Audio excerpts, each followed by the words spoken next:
kondisi terakhir di gereja kita di Philadelphia itu nyalinya ciut begitu ya. Karena memang ajaran kita berbeda, mungkin di lain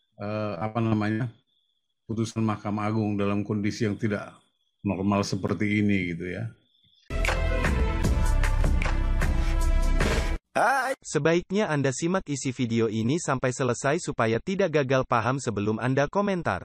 Dan jangan lupa subscribe bagi Anda yang belum subscribe. Karena subscribe di sini gratis guys. Dan bagikan link Reaksi Nusantara ke media sosial lainnya supaya teman Anda bisa berbagi pengalaman bersama kita di Reaksi Nusantara. Terima kasih dan selamat menyimak. Makasih. Nanti Jakarta City Hall mau ikut ngomong nih. Oke, silakan Pak Opung. Ya, selamat malam Pak Pendeta Panjaitan. Horas. Jadi saya beberapa kali menyampaikan nalar saya bahwa masalah aturan ya, dan kalau kita lihat janji-janjinya para pemimpin negara ini ketika kampanye pemilihan dulu kan yang menjadi panglima itu kan hukum gitu ya. Dan saya melihat juga hierarki peraturan yang ada di kita ini undang-undang dasar 45 sampai turunannya ke bawah gitu ya. Tapi saya lihat memang turunan-turunan di bawah itu sudah mengatasi dan melebihi daripada undang-undang. Makanya kemarin waktu dengan pengacara itu saya bilang, masa kesepakatan itu bisa mengalahkan putusan Mahkamah Agung dalam kondisi yang tidak normal seperti ini gitu ya. Nah ini yang tidak masuk akal. Kita gaungkan secara hukum, tapi praktek di lapangan ini cuman kanibal aja, retorika gitu. Jadi mungkin yang perlu kita pikirkan ya, kalau menurut Pak Pendeta, kira-kira kalau kita section nanti umpamanya ya, apakah ini perlu gitu ya, kita lakukan, kita lanjutkan gitu ya. Justru sebenarnya dalam kondisi sekarang ini, seperti yang dikatakan Pastor Ben tadi, gereja-gereja juga sudah mulai runtuh lah ya, denominasinya, dogmanya, kita bersatu lah. Kalau memang gereja-gereja harus memberikan dukungan untuk Yasmin dan Philadelphia, mari kita satukan, rapatkan barisan gitu ya. Kalau memang class action itu kira-kira bermanfaat untuk memenangkan ini. Karena kita lawan ini sekarang sebenarnya ya udah memang pemerintah, bukan lagi aturan gitu ya. Pemerintah yang kita lawan sekarang ini. Kalau aturan sudah dilemahkan gitu. Nah, terus kemudian yang di Bekasi itu Pak Pendeta, itu kan zamannya Ibu Bupati yang lama ya, proses ini. Dan dia sekarang kan sudah jadi pasien KPK gitu. Kami mungkin perlu tahu gitu ya, kondisi terakhir di gereja kita di Philadelphia itu seperti apa sekarang dengan pemerintahan yang ditinggalkan oleh pasien KPK itu gitu ya. Apakah masih seperti itu kondisinya gitu, menghalangi kegiatan kita di Philadelphia. Terus yang kedua, saudara-saudara kita di Philadelphia itu bagaimana sekarang berjemaat gitu untuk beribadah? Bagaimana cara Pak Pendeta, teman-teman kita di sana itu untuk beribadah mengatasinya? Mungkin itu yang perlu penjelasan mungkin buat kita malam ini Pak Pendeta. Terima kasih Pak Panjaitan. Ya, mungkin aja dulu sebelum masuk ke Pak Pendeta Palti. Pak Kris masih boleh menginterupsi atau ikut bicara ya. Sebentar Pak Jakarta City Hall, saya lupa ini ada Pak Franky. Oke, Pak Franky silakan. Ya, terima kasih. Timol ya tadi ya. Oke, silakan Pak. Iya. Ya, sorry saya tadi lupa ini namanya. Ya. Jadi saya videonya lupa dinyalakan. Biasanya nyalakan video. Oh iya Pak, ini hari ini kameranya saya tidak sambung Pak. Tapi seperti Bapak tadi jelas kok orangnya. Ya, silakan. Oke. Saya simak dari beberapa diskusi mengenai GKI Yasmin. Kita kembali ke topik yang ini. Sebenarnya saya coba memahami pemikiran dari teman-teman di sini karena ada perbedaan ya. Ada yang mengatakan ada yang moderat gitu ya, golongan moderat. Terus ada juga yang mengatakan radikal gitu ya. Tapi menurut Pak Paul sama saja mereka semua itu.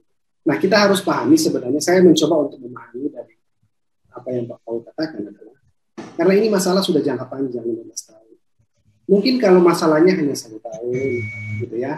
Terus setelah itu diselesaikan, oke, berarti kita masih bisa berharap kepada mereka yang golongannya moderat. Karena mereka bisa membantu dalam hal ini. Tapi ternyata setelah 15 tahun hasilnya sama juga. Sampai saat ini belum bisa diselesaikan. Nah itu mungkin tadi Pak Paul mengatakan bahwa samalah semua. Karena contohnya begini, dalam satu rumah tangga gitu ya, kita punya anak 4. Yang nakal satu nih, si yang paling tua ya. Tapi dihukum semua, dihukumnya berempat, bukan dihukumnya cuma satu, dihukumnya semua berempat. Karena tujuannya adalah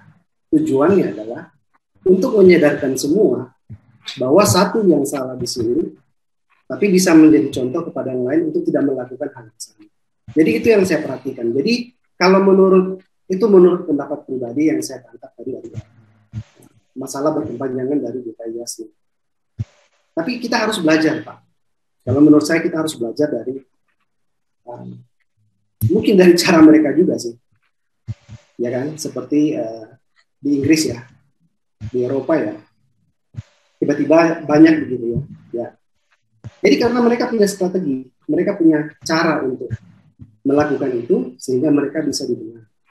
Nah kita kan kebanyakan ya diajarkan kasih.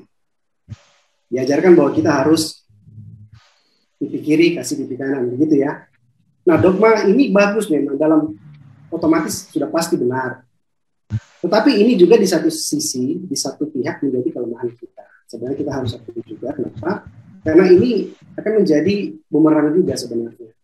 Seperti masalah seperti ini, ya kelihatannya pasif kan, ya kan? Action yang diambil kelihatannya suam-suam kuku gitu ya, ditakuti sedikit nyalinya ciut begitu ya, karena memang ajaran kita berbeda, mungkin di lain itu diajarkan bahwa iya memenggal kepala atau melakukan eksekusi itu mungkin bisa dibenarkan, tapi kita tidak. Tetapi bukan berarti kita harus mengikuti cara mereka juga, kita punya cara sendiri. Jadi contoh begini, kita harus berpikir jangka panjang, kita harus punya strategi. Kita tidak bisa berpikir hanya sekarang ini, kita tidak bisa berpikir bahwa menyelesaikan DKI Yasmin berarti sudah selesai. Misalkan contoh besok, apa yang diinginkan oleh DKI Yasmin atau apa yang diinginkan oleh kita semua? Mereka semua beribadah, ya kan? Mereka semua dikasih tempat itu. Tapi siapa yang menjamin bahwa sesudah itu tidak akan terjadi hal-hal yang, contoh kekerasan? Mungkin pada waktu mereka beribadah dihalang, mungkin pada waktu mereka sedang beribadah, dan itu terjadi. Jadi masalahnya bukan cuma di antara gereja itu mau dibuka atau tidak. Sesudah dibuka pun jadi masalah, ya kan? Mau dibuka pun jadi masalah, ditutup pun jadi masalah, sementara berjalan pun jadi masalah. Karena kita punya berbeda ideologi, berbeda partai. Jadi kita harus belajar jangka panjang, Pak. Kalau menurut saya, to the point adalah kita harus cermati untuk melihat generasi muda kita yang hari ini, generasi milenial, itu yang kita harus lakukan. Itu yang kita harus sharpen, tajam cara berpikir mereka. Oke, kita tidak bisa menang sekarang, karena memang kita kalah jumlah, dan kita kalah start juga gitu, dalam hal ini. Tapi kita bisa menang dalam beberapa tahun ke depan. Dan kalau kita menyusun strateginya dengan baik. Contoh, sekarang ini sudah banyak pengajaran lewat YouTube channel. Banyak sekarang yang memberikan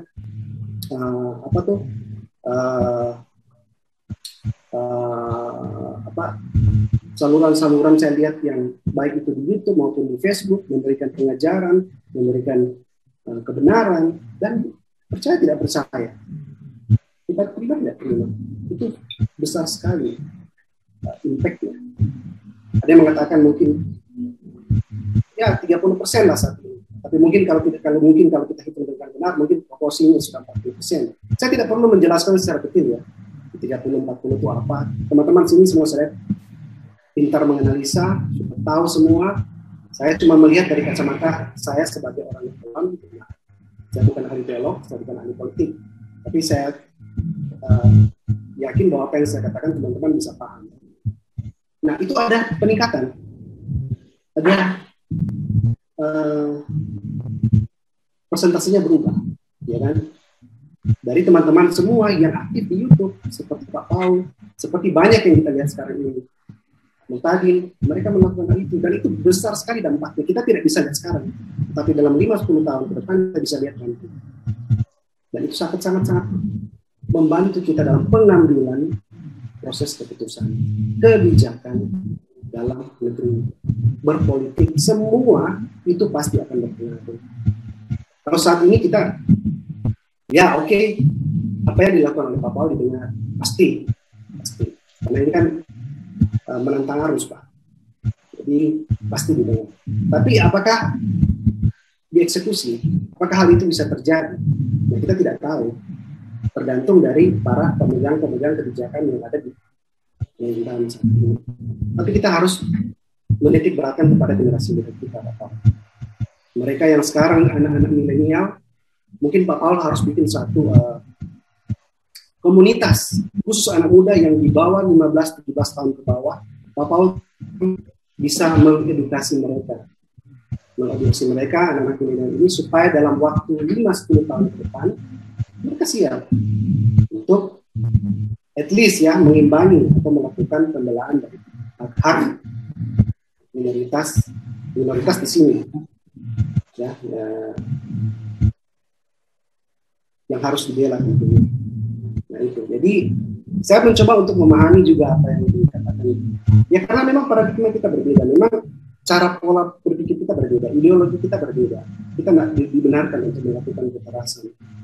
Jadi ya pasti dia tidak akan mengambil langkah seperti itu, gitu. Dan kalaupun kita mau mengambil langkah seperti itu kan bertentangan juga dengan apa yang diajarkan dan tentunya akan menjadi batu sandungan, menjadi bumerang buat kita. Setelah kita melakukannya, apakah itu benar? Nah, tapi kita harus memikirkan satu cara nih untuk bertindak lebih, artinya lebih apa ya, tenang, tetapi penuh strategi dan artinya kena gitu ya, masuk gitu ya, apa yang kita rencanakan dia. Jadi itu maksud saya seperti itu yang saya mau sampaikan.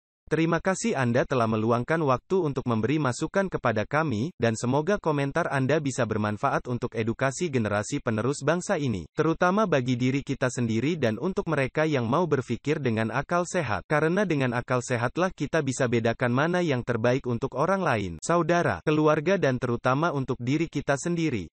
Semoga hari-hari Anda selalu dirahmati Tuhan Yang Maha Esa. Dan sampai ketemu lagi di konten Reaksi Nusantara channel berikutnya. Salam sejahtera bersama keluarga.